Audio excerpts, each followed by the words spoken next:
Саламатсыздарбы?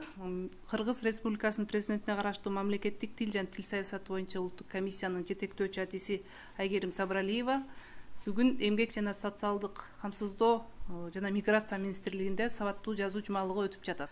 Мындан мурун биз 3 министрликтерге атайын кат жибергенбиз. Бир жумалык сабаттуу жазуу боюнча 1 августтан 5 августка чейин. Бүгүн жалпы жонунан 40 кызматкер катышты. Жогорку деңгээлде уюштурулуп, жакшы уюштурулуптур.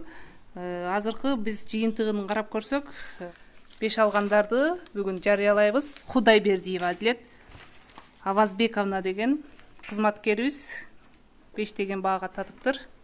Жакшы жазыптыр, аябай кол жазмасы дагы жетектөөчү адис экен, Молодец, жакшы жазды. Азамат Жумагулов Хошмурат Гаймуратович. Ал кызматкерибиз дагы 5 деген сектор башчы.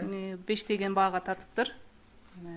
Андан кийинкибиз Бактыбеков Азамат Бактыбекович. Бул кызматкер дагы 5 деген баага татыптыр. Жетектөөчү адис. Жакшы жазыптыр. Кол жазмасы да аябай мыкты экен. Молдогазиева Айнура Мамытбековна да. Бул жетектөөчү адис.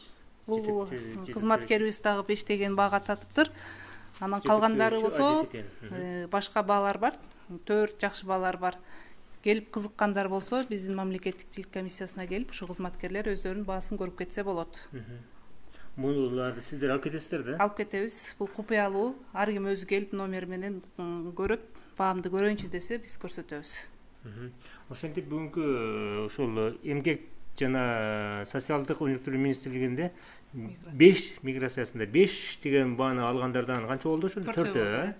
4 деген бааны канча болсо алды? 4 деген бааны дагы көп эле алышты. 10 алды. 10 алды. 3 деген баачы? 3 деген баа бар. Бирок 2 алгандар болгон жокпу? Арасында бар 2 алгандар дагы. Жалпы 40 кызматкер катышты.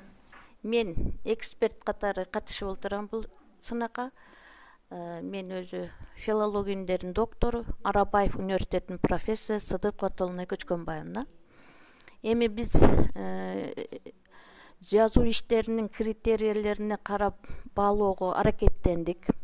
Биз акыйкат баалоого аракет кылдык. Ошонун натыйжасында жалпы 5 деген баа 4 кызматкерге ыйгарылды. Анын ичинде 4 бар, 3 бар, 2 дагы бар.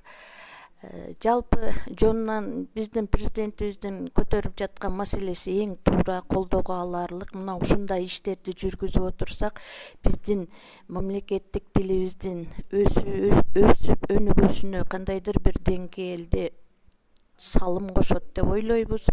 Анан мындан ары дагы ушул нерсени угуп көрүп жаткан министрликтеги кызматкерлер мындан ары атайын жазуу эрежелерине, тыныш белгилерине коюлгандар талаптарды бардыгын эске алып көз жүгүртөт деген ойдобуз. Ушунун натыйжасында бул жазуу иштери андан ары тереңдетиле берет деп ойлойм. Ал эми тил комиссиясына мен мындан ары иштерине ийгилик каалайм. Саламатсыздарбы? Мен Базаралиева Гүлайым Кермалиевна, Улуттук илимдер академиясынан келип отурабыз. Бүгүнкү улуттук тил комиссиясы тарабынан уюштурулган жат жазууга Кыргыз Республикасынын эмгек жана социалдык камсыздоо жана миграция министрлигиндеги кызматкерлерге жат жазуу жаздырышты. Мында биз эксперт катары аларды калыс баалаганга аракет жасадык да. Жалпы жонунан кызматкерлер жакшы жазышыптыр. Ушундай бир иш-чаралар башка министрликтерге дагы өтүп турса абдан жакшы болмок. Тилге карата кыргыз элинин баягы көз карашы, ою дагы болсо дагы алдыга жылат деген үмүттөбүз. Бүгүн бизге Кыргыз Республикасынын президентине караштуу мамлекеттик тил жана тил саясаты боюнча улуттук комиссиясынын келип сабаттуу жазуу жумалыгын өткөрүүдө жат жазууду эме кылды. Ошого 40 мамлекеттик кызматчы келип катышып, өздөрүнүн кыргыз тилине болгон жөндөмүн көрсөтө алышты деп ойлойм. Мындан ары дагы бул эмелерге жакшы катышабыз деген ойдомун. Жалпы жонунан жакшы, бүгүнкү министрликтерге ыраазычылык билдиребиз. Уюштуруу жагына бизи мындай жакшы, мындан ары дагы мамлекеттик тилге болгон бир мамиле өзгөрөт деген ойдобуз. Кызматкерлер тарабынан ар бир кызматкер өзүнүн оюн кат жазууда дагы мамлекеттик тилде сабаттуу жазат деген ойдобуз.